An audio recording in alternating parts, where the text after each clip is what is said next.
Bonsoir, monsieur Ah, Madouma. Bienvenue en Bangui. bonsoir, messieurs. Bonsoir, Edim. Bonsoir. Bonsoir, Bernard. Mhm. Bonsoir, Bonsoir. Gervais. Bonsoir, monsieur Madouin. Bon, la semaine dernière, en tout cas, je n'avais pas intervenu parce que je ne pouvais même plus, Mhm. vu le temps qui était presque, en tout cas, court à peu près. Bon, aujourd'hui, je le fais quand même tôt, c'est tant mieux. Mhm.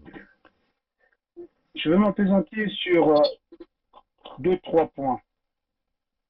Le premier point, c'est que, bon, j'ai suivi ce matin l'interview de, de, de Bernard avec notre frère Perrin. Bon, je pense que ça a été une interview suffisamment heurtée, dans ce sens que les questions étaient suffisamment claires et les réponses aussi. Mais curieusement, on revenait en tout cas sur les mêmes choses. Et je pense que Bernard a fait ce qu'il fallait faire, effectivement. C'est tant mieux sur ce plan-là. Mais il y a un point que vous avez oublié. C'est que la semaine dernière, vous avez annoncé vous-même une information absolument importante. C'était celle relative au discours de Sassou Deni et qui demandait à ses partisans qu'ils devaient se battre coûte que coûte pour conserver le pouvoir à l'extérieur, non, plutôt Au nord. au nord du pays. Non. Mhm. C'est une information importante qui, selon moi, est une véritable déclaration de guerre Tout à fait. contre les sudistes. Tout à fait. Donc, enfin, je vous invite, vous les responsables, de ne pas être en très pris de court que la guerre nous est proprement en Déclaré. train déclarée. Il ne faut pas être surpris. Tout ce que dit Sassou Deni, que voilà, à Kinkala, par exemple, en 2016, il est allé dire, bon voilà, vous aurez le goût du sang. C'est ça. Une semaine après, eh bien, le poule était à feu et à sang. Mhm. Bon, en 2021, tout le monde a vu comment il a tué Guy, en le disant proprement euh, devant tout le monde, Mhm. à la télé. Donc là, il le déclare encore, eh bien, les sudistes que nous sommes, et les responsables, surtout vous, vous devez tenir les troupes en alerte en leur donnant l'information comme quoi nous serons attaqués. Ça, c'est sûr. Il ne faut pas se bercer entre des illusions. Mais ça se fera. Donc, à partir de ce moment-là, il faut se préparer. Il faut se préparer.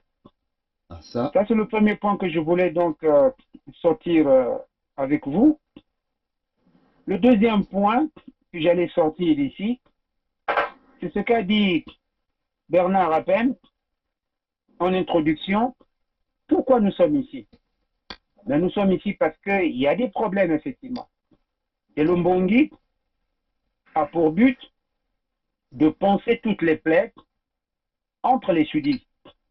On se bat chaque fois, c'est ce qui est malheureux, il faudra que ça s'arrête. Et qu'est-ce qu'il faut faire?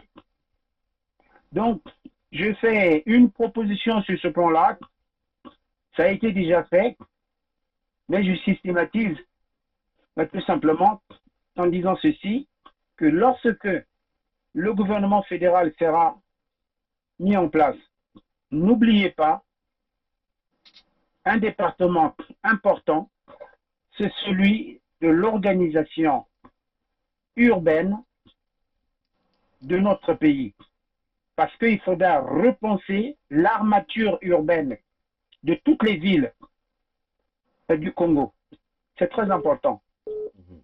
Et sur ce plan-là, je crois savoir que un compatriote en a parlé la semaine dernière au Mbondi 5.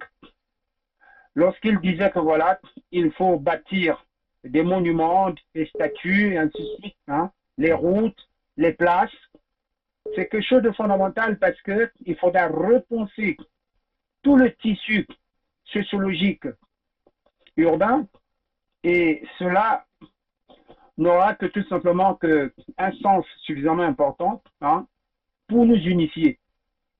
C'est quelque chose, je crois que à vous de tenir cela dans votre esprit et c'est important. Tout à fait. Le deuxième point, non plutôt le troisième point que je vais sortir ici, je m'adresse à vous trois vraiment, c'est le problème de l'argent. Le cœur de la guerre, enfin disons, et le nerf de la guerre, ouais, c'est ce qu'on dit, c'est l'argent. Et sur la table fédérale, il y a des factures à payer, hein, qui s'accumulent. Donc, lorsque vous arriverez aux affaires, dites-vous qu'il y a des factures à payer. Il ne faudra pas arriver là-bas et les mains vides, hein, ou bien les poches vides. Il faut de l'argent en main.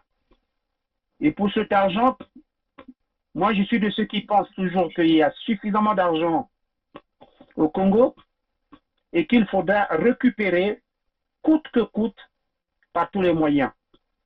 C'est pourquoi je vous propose ceci, de tout mettre en œuvre pour tous les sympathisants usakiens, certains au moins, organisez-les pour qu'ils puissent faire les estimations des détournements, des deniers publics. C'est très important. On peut prendre un exemple. Toutes les mamans qui ne vendent plus, par exemple, dans nos marchés, c'est un manque à gagner. Il faut tout estimer. Le nombre de jours, le nombre de mois, d'années où les marchés ont été fermés, il faut estimer tout ça. C'est très important. Donc, il y a pas mal de choses à pouvoir estimer. Mais je ne peux pas tout dire ici. En tout cas, je pense que ce travail, il faut le faire systématiquement. Monsieur Adama, juste pour vous interrompre un peu, s'il vous plaît. Vous avez remarqué dans les derniers jours passés, nous avons commencé à parler de ce qui doit dédommager. Et justement, nous sommes déjà, dans ce travail-là déjà. Oui, ce travail doit être appliqué. Il est déjà fait. Il est déjà fait. Vraiment, il faut le faire parce que c'est dense. Et DIN, c'est un travail très dense. Ah, ça. Hein? Et ne voyez pas seulement le bois, le pétrole, tout ça. Mais il y a des choses anodines qui sont là, hein? Et l'argent a été volé à partir de là. Tout à fait, tout à fait. Donc, il faut tout estimer. Et pour terminer sur ce point financier, eh bien, je crois savoir que les 30 000 milliards qui sont en fait, à mon avis, hein, quelque chose de 30 000 milliards, plus les 14 000 milliards, donc ça fait 44 000 milliards, c'est de l'argent que nous devons récupérer en premier lieu. Et ça, c'est facile à récupérer. Et pour récupérer cet argent, moi, je crois savoir qu'il y a un point fondamental que nous devons observer entre nous. L'unité. L'unité de vue, de conception, de travail, d'organisation. Donc, il y a des objectifs précis qui montrent notre unité. Si l'unité est vraiment en place, complète, nous y arriverons à récupérer tout cet argent-là, je vous le dis très facilement. Très facilement. Parce que, je le dis chaque fois, tout l'argent que le pouvoir vole tous les jours, a volé depuis maintenant 30 ans, c'est une épargne pour nous. Il faut tout récupérer, sans état d'âme. Parce que lorsqu'il y aura un débat économique, eh bien, il y aura des décisions radicales et qui seront prises à cet effet. Donc, par conséquent, cet argent, ces 44 milliards, doivent rentrer au trésor fédéral. Donc voilà ce que je voulais vous dire sur ce plan-là.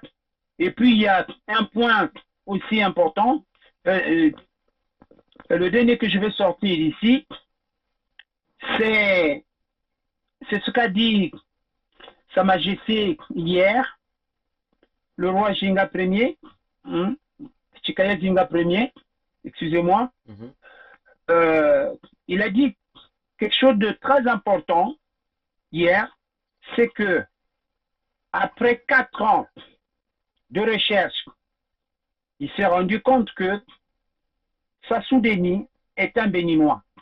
Bon, c'est quelque chose qui était déjà connu depuis maintenant 20 ans, 25 ans, mais au moins, par sa voix, comme il valide cela porte adhésion à tout ce qu'il faut savoir sur ce criminel.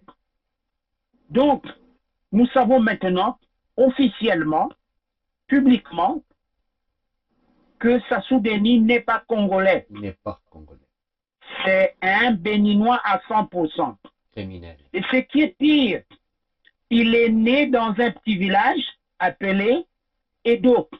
Donc, voyez-vous, Edo, Edou, eh bien, et la relation est toute trouvée, quoi. Donc, il a transposé le nom de son village sur le Congo-Brazzaville. Ça, ce n'est qu'un village. Et derrière, il y a beaucoup de choses. Donc, je m'arrête pas là en tout cas et laisser la parole aux autres. Je reviendrai certainement le dimanche prochain avec autre chose en poche. Parfait, merci. Donc, je vous souhaite une bonne soirée, mais surtout, soyez unis, soyez unis, soyez unis. C'est très, très, très, très important. C'est la première denrée rare que vous devez avoir, que nous devons avoir, nous les Congolais du Sud. Si nous ne sommes pas unis aujourd'hui, nous serons massacrés. Merci beaucoup. Merci beaucoup. Merci.